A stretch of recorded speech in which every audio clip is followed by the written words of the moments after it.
তাহলে বিয়ে কয়খান করবে মশিউর? বিয়ে কয়টা করবে?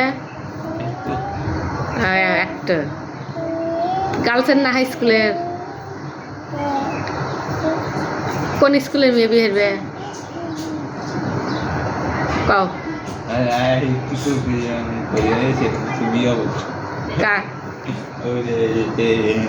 হ্যাঁ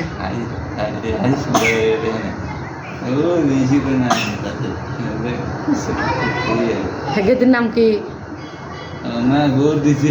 দৌড় দিছে বিয়ে করছিলে? কি করছিলে? বিয়ে হব আর দৌড় দিছে বিয়ে করছিলে? জেলে দৌড়। তোরা মুখ কবার পারো না যে আমি বিয়ে করবো কছিলে কেমন মশিউর?